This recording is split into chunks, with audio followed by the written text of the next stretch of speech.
Hello, hello mes chers amis, ici Pauline Léniaud, j'espère que vous allez bien et je me frotte les mains si vous me voyez sur YouTube parce que je suis avec vous en leçon. C'est mercredi, les leçons, j'adore ça tout simplement parce que c'est ma manière de vous aider, de vous rendre l'appareil après tout ce que vous faites pour moi en écoutant le podcast, mes comptes Instagram, LinkedIn, YouTube, etc. Bref, je suis toujours très très reconnaissante de votre soutien et de votre enthousiasme et donc les leçons, c'est un peu ma manière de vous rendre quelque chose en échange, en vous donnant un petit coup de main, en répondant à vos questions. C'est le cas aujourd'hui avec Maëlle, qui est jeune entrepreneur et qui se pose des questions. Elle est en train de lancer une entreprise dans le monde du retail, donc de l'immobilier commercial si vous voulez, du magasin, et se rend compte qu'en fait elle aimerait réussir à créer des contenus qui interpellent, mais elle se rend compte aussi qu'elle ne sait pas comment rassembler une audience de gens qui spontanément en fait ne savent pas qu'il y a plein de contenus qui pourraient être faits sur ces problématiques d'entreprise. Donc concrètement, elle se dit mais comment est-ce que je fais pour interpeller des gens sur mon métier du retail? Comment est-ce que je fais pour communiquer à ces gens-là et être visible de personnes que je ne connais pas, des professionnels qui pourraient être intéressés par mes services? Un vaste sujet puisque vous êtes très très nombreux en général à ne pas savoir comment réussir à émerger au départ, réussir à prendre de la place, à trouver vos premiers clients, parce que c'est ça finalement la question. Et c'est exactement le sujet que j'ai abordé avec Maëlle. Aujourd'hui, je pense en plus avoir réussi à lui trouver 2-3 petites solutions qui pourront bien l'aider et j'espère que ça sera le cas pour vous aussi. Avant de passer à l'épisode du jour, n'hésitez pas à vous abonner, faites-le s'il vous plaît si c'est pas le cas parce qu'en fait ça m'aide énormément à donner plus de visibilité à ma chaîne YouTube mais aussi au podcast et puis à tous mes réseaux sociaux. Vraiment c'est un énorme coup de pouce que vous pourriez me faire en appuyant sur la petite clochette sur YouTube, en vous abonnant sur Spotify, sur Apple. Vraiment, ça m'aide parce qu'en fait, c'est ça qui fait aussi que j'arrive à avoir de super invités les lundis. Donc, n'hésitez pas à le faire. Voilà, un grand merci. Et maintenant, je ne vous en dis pas plus et laisse place à cette nouvelle leçon.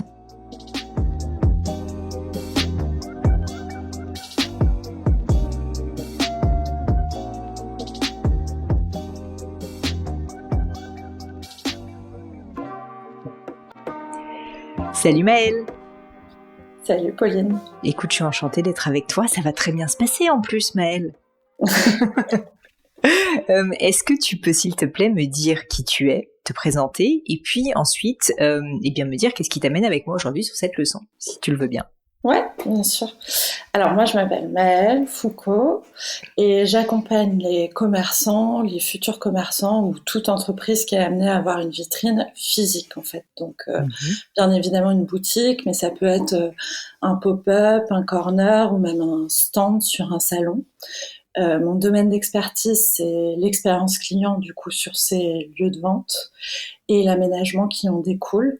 Donc toute la stratégie pour penser un lieu, l'optimiser et puis la méthode derrière pour mettre en œuvre les travaux ou l'aménagement liés à ces lieux.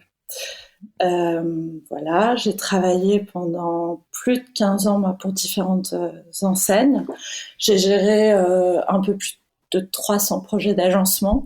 Wow. En fait, j'ai travaillé auprès de toutes les parties différentes, donc au sein des enseignes, mais également auprès des architectes et auprès des artisans, fabricants. Le constat que j'ai fait, c'est qu'aujourd'hui, quand on est une jeune entreprise, ou en tout cas qu'on n'a pas cette expertise en interne, si on veut ouvrir un lieu de vente, on a en gros 2 choix, prendre un architecte ou se débrouiller. Et se débrouiller complètement, parce que l'autre constat, c'est qu'il existe très très peu aujourd'hui de ressources, de méthodes ou de solutions pour comment je crée un lieu de vente. Si je dois faire un comparatif, aujourd'hui je suis une entreprise, je veux créer un site internet, j'ai tout un panel de solutions à ma disposition. Je crée un point de vente, j'ai pas grand-chose. Donc moi j'ai créé mon entreprise qui s'appelle MLL Concept. J'ai lancé le projet en 2023, j'ai d'ailleurs été lauréate de la Chambre de commerce et d'industrie de Paris dans un programme d'entrepreneurs. Et donc l'idée, là je suis en train de créer des contenus à destination de ces commerçants qui peuvent être de tous bords. et je mets à disposition aussi mes services. Je fais des missions de conseil. Donc là, j'ai commencé à tester un peu les missions auprès de mon réseau. Et la grande question, c'est comment je réunis tous ces professionnels différents autour de ce même sujet qui est j'ouvre un point de vente ou j'optimise un point de vente, comment je fais. Voilà. Alors, est-ce que tu peux expliciter ta question ? Qu'est-ce que tu veux dire comment je réunis tous ces professionnels autour d'un projet ? En fait, moi, ma plus grande problématique aujourd'hui, alors on a toujours les avantages de ces inconvénients, c'est que c'est assez nouveau, ça n'existe pas, donc il y a beaucoup de place, mais aujourd'hui, est-ce qu'on a le réflexe d'aller chercher du contenu, puisqu'il y en a pas, ouais. Et du coup, comment je les réunis dans le sens où si je te prends toi un exemple, par exemple avec Gemio, t'es experte en joaillerie, tu as des points de vente, mais peut-être que tu vas avoir des problématiques similaires avec quelqu'un qui fait tout autre chose parce que tu as ces points de vente-là ou que tu veux ouvrir un nouveau point de vente. Et du coup, par quel biais je peux réunir déjà ces gens-là avant d'en faire évidemment des prospects. Donc, en gros, comment attirer l'intérêt si je fais exprès de reformuler pour être sûr d'avoir bien compris, bien c'est pas du tout comment attirer des potentiels prospects ou des gens intéressés, on va dire, par en fait le retail et comment réussir à, quand on est entrepreneur, réussir à faire du retail. Comment est-ce que je les intéresse à mes contenus ? C'est ça déjà dans un premier temps la question ? Exactement. Avant même d'être dans une démarche commerciale, en fait. Avant même d'être dans une démarche commerciale, parce qu'aujourd'hui, par exemple, si je reprends l'exemple du « je veux créer un site internet », je pense que je vais avoir le réflexe d'aller chercher les meilleurs outils, comment je fais pour créer, tiens, il y a peut-être des tutos. Or, je crée un point de vente, une boutique, un stand. Aujourd'hui, il y a peu de contenu, donc j'ai peut-être pas ce réflexe-là. Donc, du coup, comment moi je peux les atteindre étant donné qu'ils vont pas faire ce type de recherche.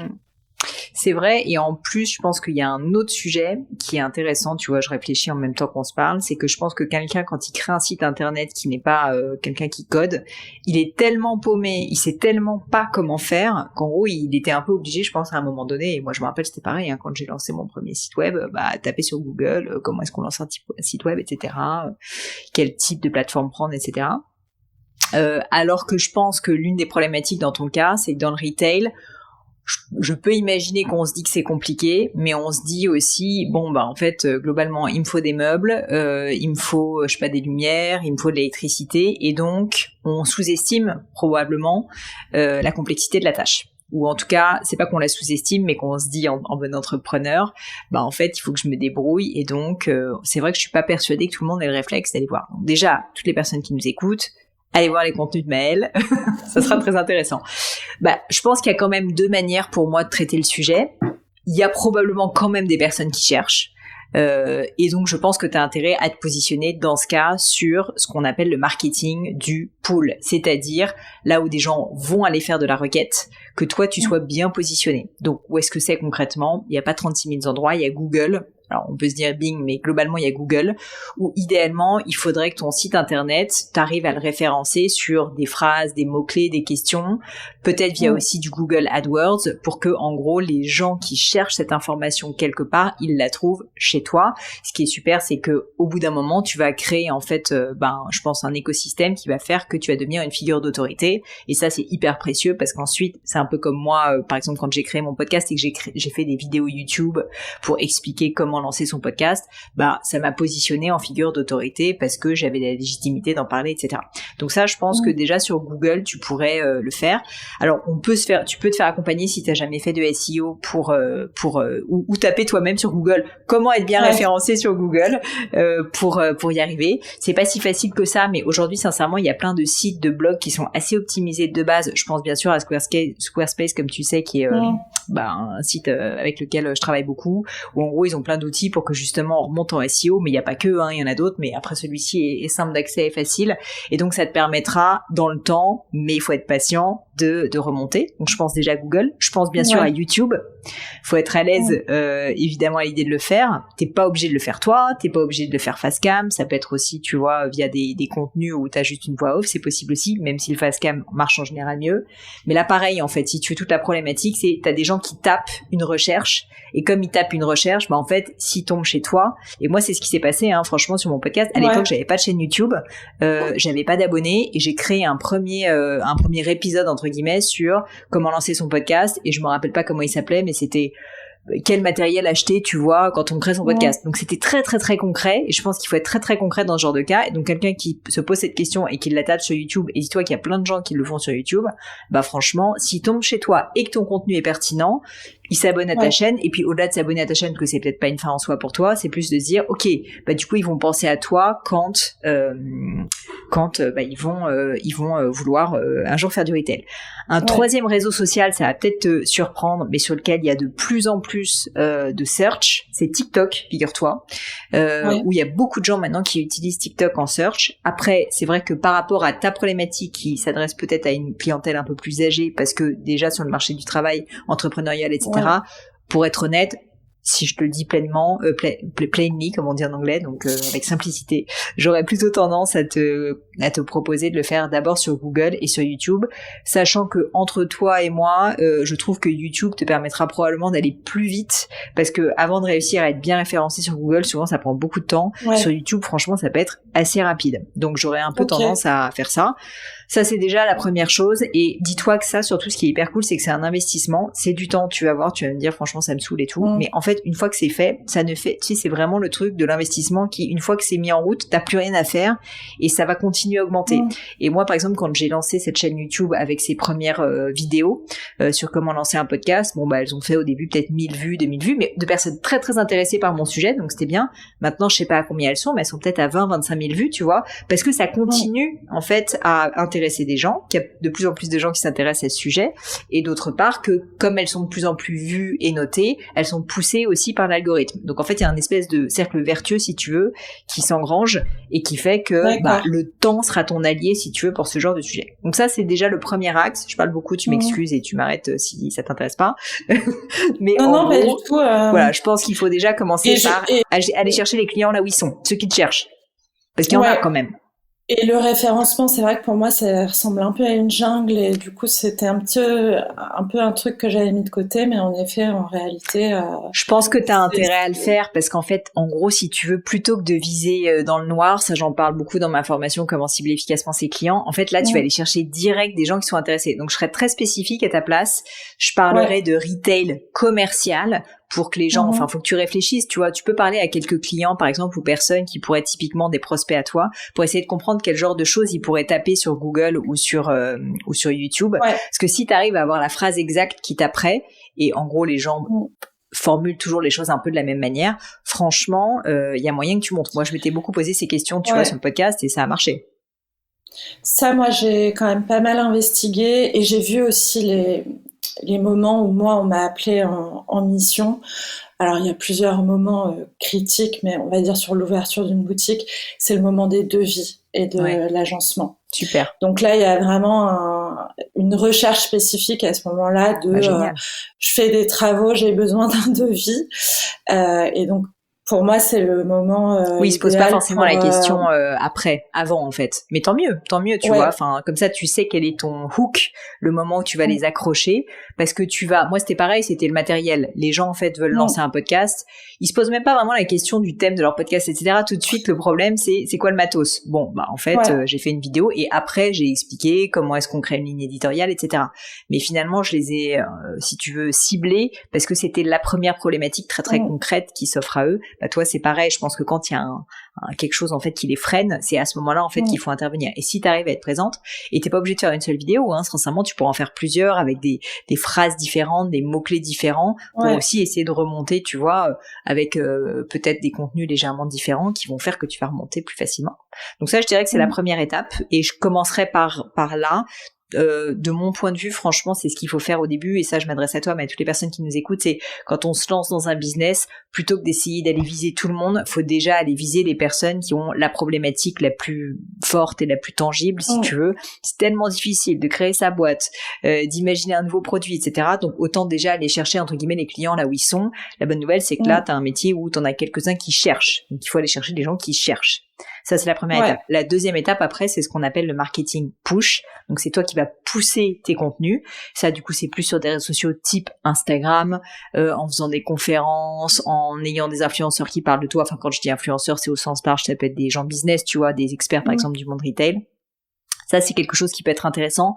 Mais pour être honnête, je le ferais plutôt dans un second temps, Maëlle, parce que je pense que tu as intérêt déjà à mettre un maximum d'efforts sur avoir un maximum de clients le plus vite possible. Et donc, pour ça, aller déjà chercher, comme je te le disais, ceux qui sont peut-être pas très nombreux, mais qui sont en recherche. Et une fois que ça sera un peu engrangé, là que ces contenus-là, tu commences à les pousser sur d'autres réseaux sociaux en disant, par exemple, je cible les entrepreneurs qui créent des marques au sens large, parce que tu dis, ces gens-là, au bout d'un moment, ils vont s'intéresser à des problématiques retail, et donc je les cible et je leur parle de retail, et je crée une expertise sur le retail, comment aménager son retail, comment faire venir des gens en magasin, enfin tout ce que tu connais mieux que moi. Et ça peut être intéressant parce que ça va intéresser au sens large ces gens qui un jour pourront devenir clients, parce que là aussi ils vont te considérer comme une experte. Mais disons que c'est un petit peu plus long comme démarche, parce qu'en fait tu dois créer cette communauté, tu vois, avant toute chose, de personnes qui sont pas directement intéressées, ou en tout cas ils savent pas qu'ils sont intéressés, alors que dans le premier cas, ils sont déjà en train de te chercher. Ouais, mais ça m'aide beaucoup parce que ça va me permettre de prioriser, parce qu'évidemment du contenu, des idées, des choses à diffuser, j'en ai 20 000. C'est déjà bien. Mais j'avais eu un peu cette analyse de voir, moi, les moments où on m'a appelé, en gros, c'est j'ai trouvé un lieu et là tout se bouscule parce que quand on prend un lieu, un bail, après on a un mois pour faire le montage financier. Même comment signer un bail, les écueils, enfin je pense qu'il y a plein de choses. Devis, donc il faut savoir ce que je mets dans ma boutique, et en fait c'est ce moment-là où tout se percute pour le futur commerçant. Et où là, ils ont vraiment besoin de débloquer la situation, donc d'aller vraiment les chercher sur cet endroit-là. En effet, ça capte plus rapidement. Après, tu sais, la bonne nouvelle, c'est qu'une fois que tu as créé du contenu, moi je suis une aficionado du recyclage du contenu, parce qu'en fait, quelqu'un qui te suit sur LinkedIn te suit pas forcément sur Instagram et sur YouTube. Et moi, c'est vraiment le cas. Par exemple, ma communauté, elle est un peu éparpillée en fonction de leurs médias favoris. Alors, il y a un peu de recoupement, mais pas que. Et puis, tu sais jamais, l'algorithme, parfois, sur Instagram, va te pousser quelque chose qui n'a pas du tout marché sur YouTube. Donc, si jamais tu as déjà fait les contenus, par exemple, sur YouTube, ou même un post, tu vois, écrit sur ton futur blog ou ton futur site, par exemple, pour Google, rien ne t'empêche de le couper un petit peu, par exemple, de le réduire et ensuite d'en faire un post Instagram ou un post LinkedIn. Il faut pas que tout ça te perturbe trop et que ça te fasse perdre trop de temps, mais d'un autre côté, ça te permettra de commencer à engranger un peu naturellement, si tu veux, cette deuxième partie, c'est-à-dire la partie plus push, où tu vas pousser tes contenus. Je le prioriserai moins, mais disons que si tu as déjà les contenus, t'as pas grand-chose à perdre à le faire. Ouais, ok. Voilà, ça me paraît être un plan d'action tout ça, non ? Ouais. Très bien. Il n'y a plus qu'à. Ouais, complètement. Après, moi, sur le référencement, alors j'y connais rien du tout. Ce que j'ai cru comprendre, c'est qu'il y a un référencement naturel en ayant, par exemple, un blog, des articles, qui là, du coup, serait très visé. Ou un site internet. C'est pas j'ai trouvé un lieu, j'ai besoin de savoir ce que je mets dans ma boutique, comment je fais, quelle est la méthode, avoir des devis, etc. C'est ça. Et après, il y a un système de référencement payant qu'il faut aller faire, a priori, où tu parlais de mots-clés, etc. Donc, pour moi, je suis un peu perdue là-dedans. Je sais pas si... Ouais, je peux te donner... En fait, ce qui est certain, c'est que donc il y a effectivement du référencement... Ce qu'on appelle référencement naturel, c'est... le fait que Google va estimer, je dis Google parce que c'est quand même la majorité, mais ça peut être YouTube, en tout cas qui appartient à Google, c'est eux les spécialistes de ça, c'est en gros quelqu'un cherche quelque chose et Google, son métier, c'est de trouver les contenus ou les sites ou les endroits qui correspondent le mieux à la requête, concrètement. Okay. Et donc, c'est pour ça que Google va essayer de comprendre en regardant les textes, et donc les mots-clés dans les textes, les images dans les textes, s'il y a d'autres sites qui redirigent et qui disent que ce site est bien pour parler de ça, qui vont faire que tout l'écosystème autour, si tu veux, va montrer à Google que oui, bah ton site à toi, Maëlle, c'est le site référent pour le retail et les entrepreneurs qui s'intéressent au retail, et auquel cas il va te faire remonter dans le référencement naturel. Qu'est-ce que ça veut dire? Ça veut dire que quand la personne va taper un mot-clé genre comment meubler une boutique, eh bien tu vas sortir en premier, si tu veux, dans le référencement naturel. La bonne nouvelle, comme tu le disais, c'est comme il n'y a pas grand monde à mon avis qui pour l'instant s'est attelé à ce sujet, a priori t'as moins de compétition que sur d'autres choses. Moi je te parle par exemple avec Gémio, le mot chercher une bague de fiançailles ou bague de fiançailles, c'est très compétitif. Donc, voilà.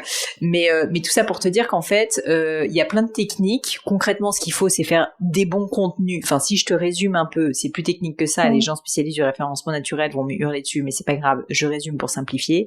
Si tu fais des très très bons contenus qui sont vraiment appropriés par rapport à ta thématique, tu finiras bon an mal an toujours par remonter dans le référencement naturel. C'est juste que ça prend du temps. Pour t'aider néanmoins, moi ce que je te conseille, c'est d'utiliser le bon vieux Google typiquement, ou le bon vieux YouTube, c'est pareil, et taper comment réussir à bien émerger, par exemple sur YouTube, ou tu peux taper référencement naturel YouTube et ensuite référencement naturel Google. Fais bien attention à regarder des tutos qui sont récents parce que c'est des choses qui évoluent énormément. Donc si tu prends un truc d'il y a 10 ans, franchement ça sera pas tout à fait pareil que maintenant. Donc c'est pour ça que je veux pas te donner de conseils trop précis, tout simplement parce que si ça se trouve, ce que je vais te dire est déjà plus d'actualité et donc ça serait une erreur. Mais dans les grandes lignes, c'est toujours un peu la même chose, c'est il faut que tes contenus soient de qualité, pertinents, il faut pas que ça soit des contenus qui soient dupliqués, c'est-à-dire des copier-coller si tu veux, il faut que ça soit un vrai contenu intéressant, parce que plus les gens vont passer de temps sur ta page, plus il va y avoir de mots-clés dans ta page qui corroborent, si tu veux, le fait que ce thème est le thème qui correspond à la question, et plus en gros Google ou YouTube vont te mettre en avant. C'est un peu ça si tu veux schématiquement, mais ce que je te conseille effectivement c'est pas si il y a une partie un peu technique, mais toi t'as pas besoin d'être technique, t'as juste besoin de trouver une plateforme. YouTube, il y a même pas de technique en fait, littéralement, il faut juste faire des vidéos, écrire des textes, et franchement déjà ça sera très bien.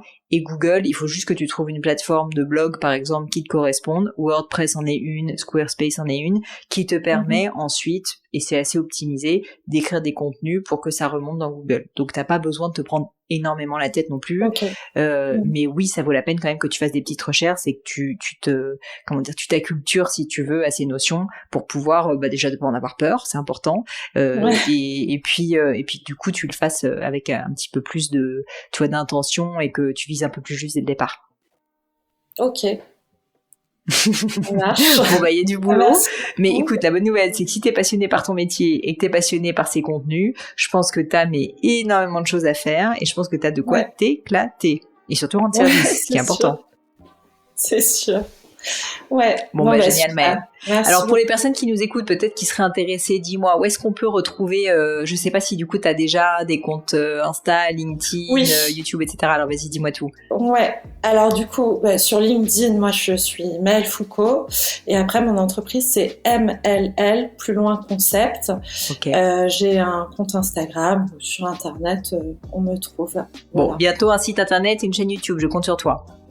Ça marche. Merci Maëlle, à bientôt. À bientôt.